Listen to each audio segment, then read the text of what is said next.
HarperCollins presents Katabasis by R.F. Kuang, read by Morag Sims and Will Watt. To Bennett, brilliant, beloved. Author's note. Some of the scholars mentioned in this text are real people, and with several exceptions, which I hope are self-evident, I have tried to accurately represent their views.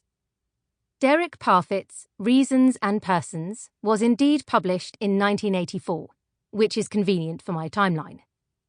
Aristotle does not use the term celestial space worm, but it is a nice way to visualize his physics. Michael Huemer's Existence is Evidence of Immortality is from 2019, but here I claim it came out in the 1960s. That is fantasy, as is most of this book. Chapter 1. For I deem that the true votary of philosophy is likely to be misunderstood by other men. They do not perceive that he is always pursuing death and dying, and if this be so, and he has had the desire of death all his life long, why, when his time comes, should he repine at that which he has been always pursuing and desiring? Plato.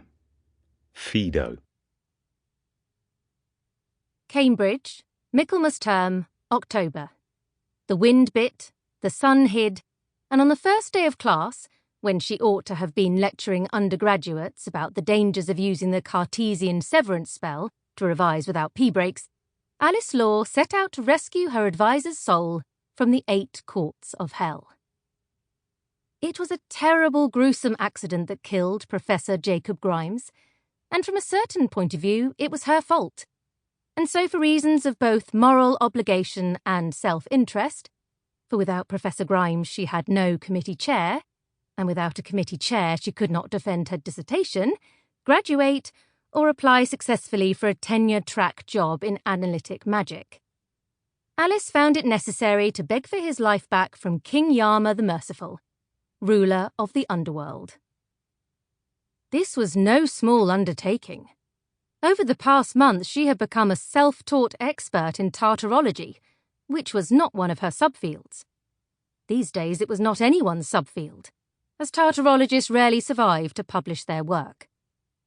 Since Professor Grimes' demise, she had spent her every waking moment reading every monograph, paper, and shred of correspondence she could find on the journey to hell and back. At least a dozen scholars had made the trip and lived to credibly tell the tale, but very few in the past century. All existing sources were unreliable to different degrees, and devilishly tricky to translate besides. Dante's account was so distracted with spiteful potshots that the reportage got lost within. T.S. Eliot had supplied some of the more recent and detailed landscape descriptions on record, but The Wasteland was so self-referential that its status as a sojourner's account was under serious dispute. Orpheus's notes, already in archaic Greek, were largely in shreds like the rest of him. And Aeneas, well, that was all Roman propaganda. Possibly there were more accounts in lesser-known languages. Alice could have spent decades poring through the archives. But her funding clock could not wait. Her progress review loomed at the end of the term, and without a living and breathing advisor, the best Alice could hope for was an extension of funding sufficient to last until she transferred elsewhere and found a new advisor. But she didn't want to transfer elsewhere. She wanted a Cambridge degree. And she didn't want any advisor. She wanted Professor Jacob Grimes, department chair, Nobel Prize laureate, and twice elected president of the Royal Academy of Magic. She wanted the golden recommendation letter that opened every door. She wanted to be at the top of every pile. This meant Alice had to go to hell, and she had to go today. She checked and double-checked her chalk inscriptions. She always left the closing of the circle to the end, when she was absolutely sure that uttering, and thereby activating, the pentagram wouldn't kill her.